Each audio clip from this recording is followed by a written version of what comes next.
we're going to be doing a power adapter fix on this Gateway laptop.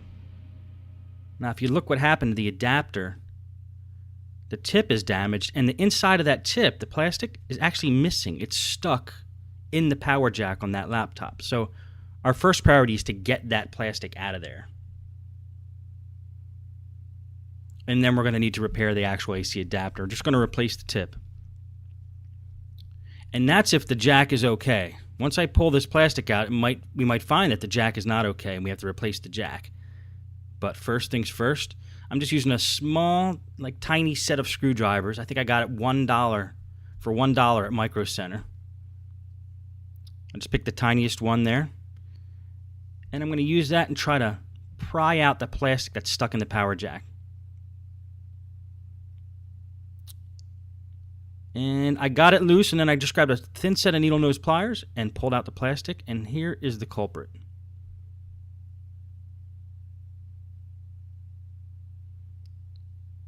Now the inside of that jack is clean, it's clear.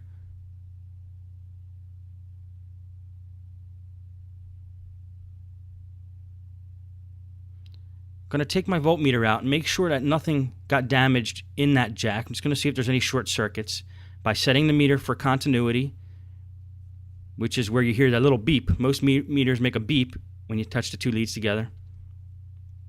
And I'm going to touch the inside pin of the power jack and a ground point.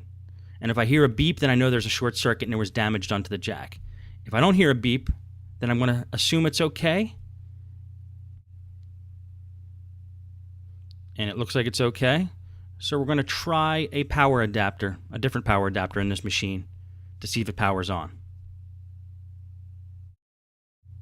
Now this is actually a blooper that I'm keeping in the video. We'll see how sharp you guys are. So I plug in the new power adapter, and I push the power button, and nothing's happening. Can you guys tell me why nothing's happening? You might have to rewind it to see it. Anyway, I'm going to fast forward this because I messed around with it for a while, wondering why it's not powering on. I even take off the hinge cover, inspect the button, take out a couple screws, try to figure out what the problem is. Everything looks okay, and then I realize I forgot to attach the part that plugs into the wall to the actual power brick right there. It happens. If you did spot that, good for you.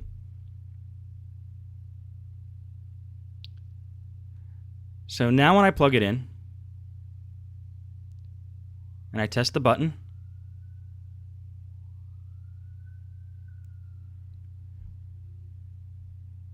we get power, and everybody's happy. So it appears that the power jack is good, and we just need to repair the power adapter. Just wanted to show you I make mistakes too. Now to replace the tip on the power adapter. And this is the power adapter in question that we're going to fix. We're just going to cut that tip off. Make sure it's not plugged in as you do this.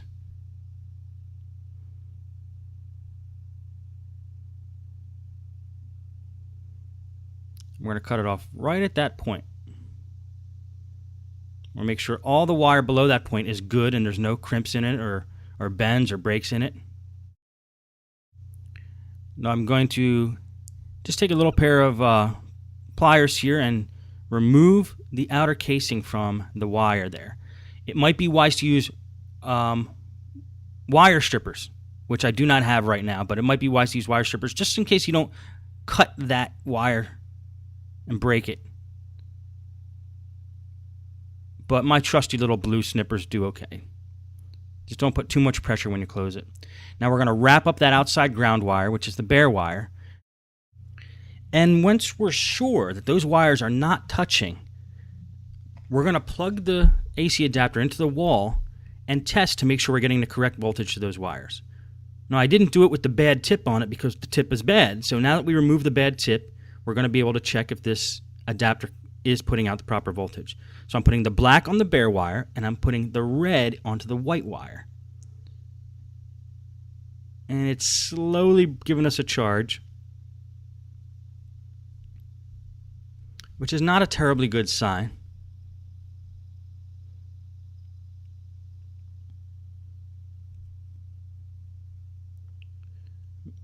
It may be my voltmeter's acting a little flaky. Battery might be running low.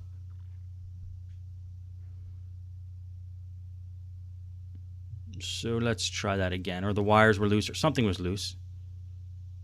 We'll give it one more try. If it does that again, the power adapter might be a little flaky. It might be on its way out.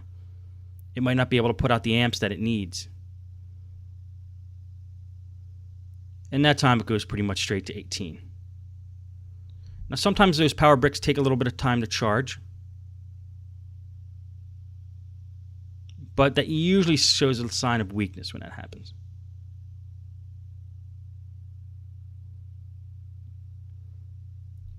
You're also going to notice the part coming out of the power brick is frayed as well on this power adapter. So that's going to need to be repaired too. I have another power adapter here up on the bench and I'm testing it, as well as this one. And I'm just going to pick the stronger of the two, which turns out to be the one that doesn't have that frayed part coming out of the brick itself.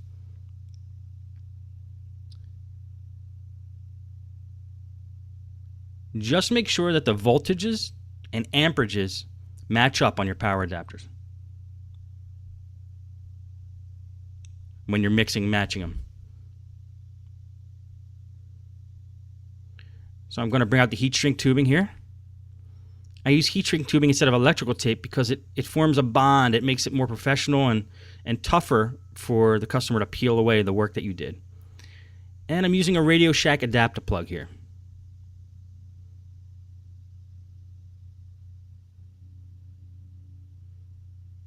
And this is going to be a little bit of a crude way of doing the power adapter repair, but it's pretty solid and it makes a good connection. So I'll show you what I'm doing.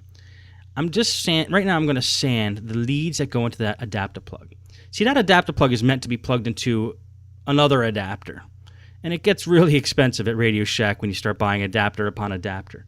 So sometimes I like to solder the leads for the power adapter directly to the leads on the adapter plug.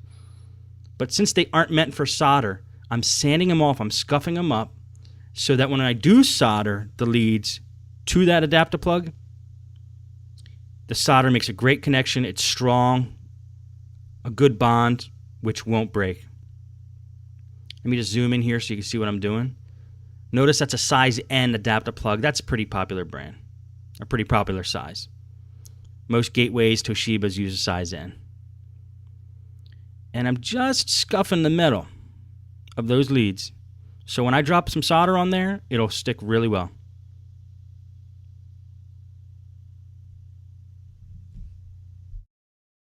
Now I'm going to pull the soldering iron out. This is a soldering iron I use.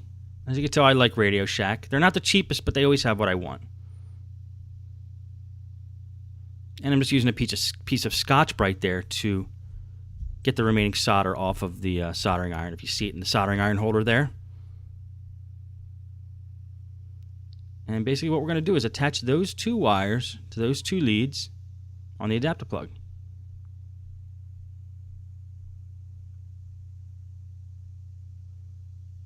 I'm going to expose some wire on the white lead there. Now again, you have to sand these wires, both the ground wire and the positive wire. You need to sand them because the little wires in these power adapters are coated. And solder doesn't like to stick to that when they're coated. There's little strands in there that are coated. And you'll notice once you sand these wires on these power adapters, if you're doing a repair like I'm doing, you're going to start to expose copper on the wires. When you start to see copper on those wires, then you know you're getting that coating off and the solder will stick very readily to the copper. So it's going to be tough to get solder to stick to these wires unless you do what I'm doing now. Sand the strands of wire inside the power adapter lines there until you see copper. And once you start to see the copper, you'll know that your solder is going to stick and make a good bond and not break off.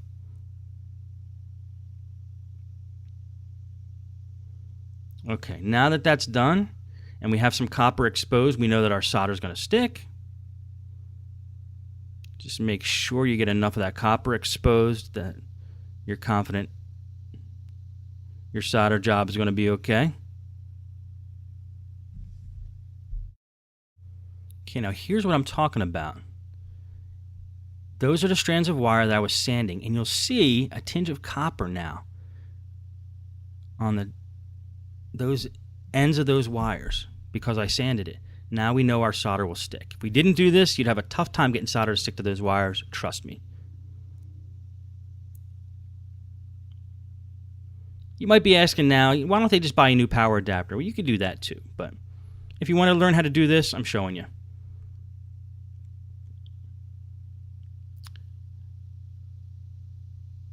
I'm going to grab a little device called Helping Hands. It allows me to place objects in there. It's just a pole with 2 alligator clips on it.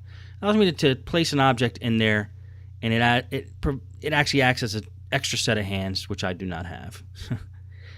And I'm going to just put that adapter plug in there. Going to zoom in and help you get a good view here. Going to add some solder and just tin the edges of those adapters there, or those leads there. Just put some solder on each one of those leads.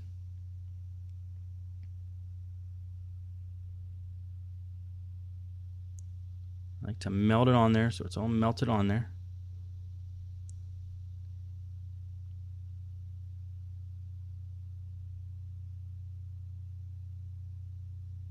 You can see how the solder's on there. Now I'm going to do the same thing with the leads for this power adapter. Now please note, this power adapter is unplugged at this point. Do not work while it's plugged in. I only plugged it in to test the voltage, and then I unplugged it. Okay, we're going to take a big piece of heat shrink tubing. I'm going to cut a little size of it off. And I'm going to put that around our wire. Now that's a real big piece, real wide, but we're going to need at least one wide piece to get around the adapter plug. Then I'm going to use a thinner piece just to shield the connectors.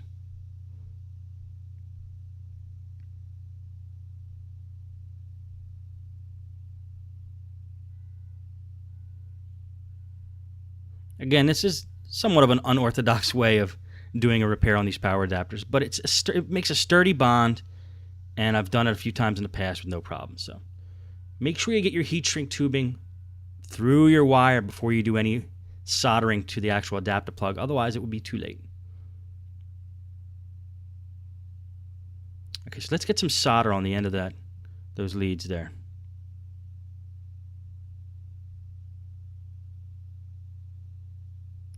Also, again, this is the way I like to solder. I like to tin things with the solder before I actually solder them. And I'm just globbing some solder onto the end of that lead there. And I'm doing the same thing just on the end for the ground wire.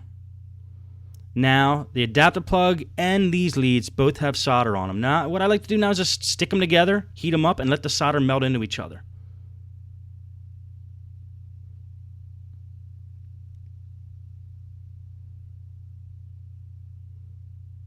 I need to make sure that which wire is which on the adapter plug, which one is ground and which one is positive. So I'm using my voltmeter to test that. I'm just holding a lead to the outside of the tip and then testing which lead's positive and negative.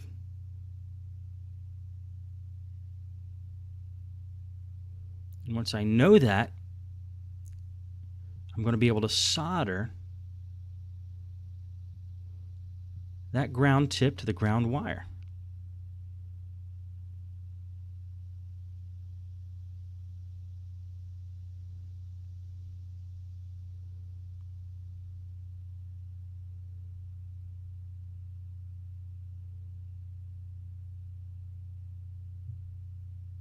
Just want to test it there. See, I'm touching the ground wire to the outside of the tip, and I'm touching the positive the inside of the tip. I've heard a beep on both of those. You can't hear it because the clip is muted, but we heard the beep on both of those, so we know that the connection was proper. Or at least we heard the beep on the ground one. We didn't solder the positive one yet. The ground wire is the unshielded one. Now we're soldering the positive. Now since I tinned both sides, all I have to do is heat it up, let the solder melt into each other, and it's a done deal.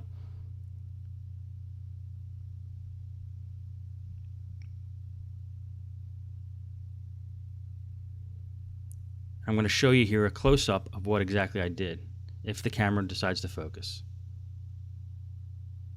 There we go.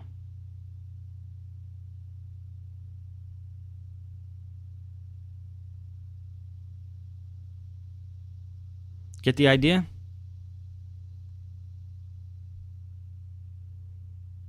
Now I'm going to take some electrical tape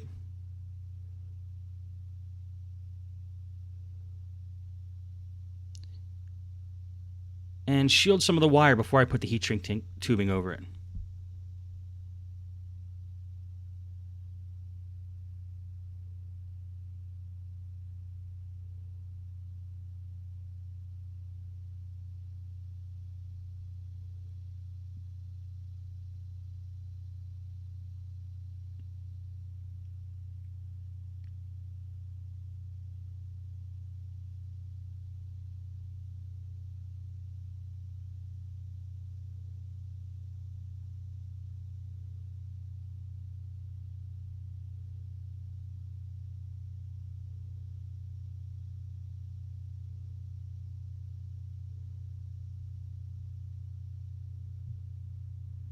There we go.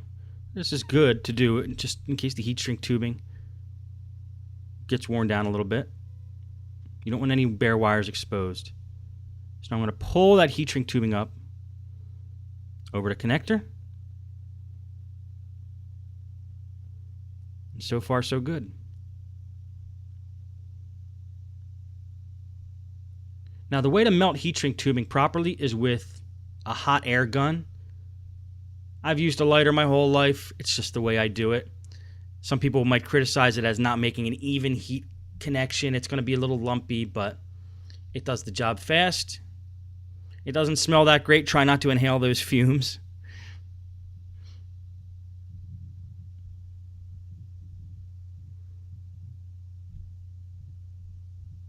I think I have my dad to blame for showing me how to do it with a lighter. We never used a heat gun in my house for heat shrink tubing, but that would probably be the best way to do it. You'll get a more even bond. It'll melt evenly into the wire. And as you'll see what happened, it shrunk. And it shrunk around the wire, and it's forming a really hard plasticky type of bond now. Now, I like to put this thick one over just to cover the edge of the adapter plug, because if I didn't, you would start to see some bare wires showing as the more the power adapter got used. And this is a little out of the frame. Sorry about that, guys. You'll see the finished product, though. Sometimes I get too into what I'm doing and I forget that it's on the camera.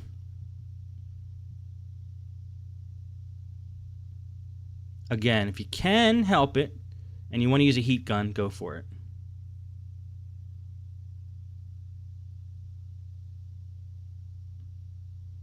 And you just want to make sure everything's melted evenly.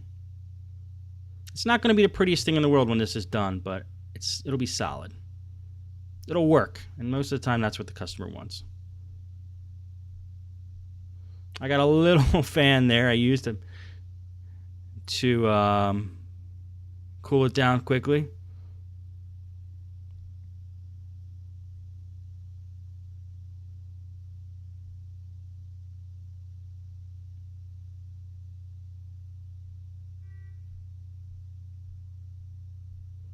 And we're going to hit it one more blast here, I think.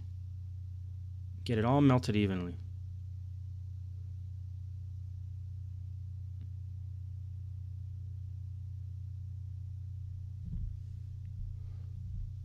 Here's another trick. You could use the barrel of your soldering iron. I think my little lighter actually ran out of fluid. You could use the barrel of your soldering iron and just kind of paint the heat shrink tubing as it melts. Try to be as even as you can. Don't let it sit there for too long of a time on a specific piece. This is another thing I might be getting criticized about, but hey, it works. I do what works. You know, Eddie Van Halen never took a guitar lesson, and he's one of the best guitar players in the world, so sometimes unorthodox techniques work all right.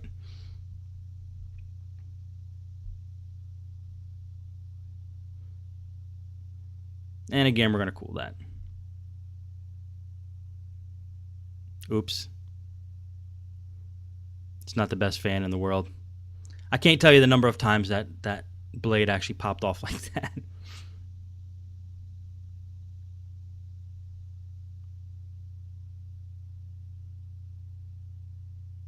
Okay, it's a little lumpy, but it's not too bad. And that is a solid connection. You know, as long as you sand or scuff up the leads before you solder them and make sure it's making a strong solder connection, you're going to be okay and you're not going to get returns on these. You also might be thinking, this is taking a long time. Is it really worth it to do this? Well, it depends. It's up to you to decide that. Now, I got the voltmeter on. I'm touching the black to the outside, positive the inside. We should be getting 19 volts out of this. And there we go. 19 volts. Remember, do not touch those two leads together as they're touching the power adapter. You don't want to create a short circuit. So we're good to go. There's the finished product. Not too shabby. It has character.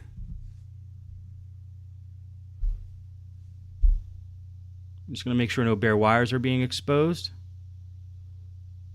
Do a little couple finishing touches here. And now it's time for the moment of truth. Always make sure before you actually test these in the computer that you test them with your voltmeter first and determine there's no short circuit. Okay, we're going to plug that in.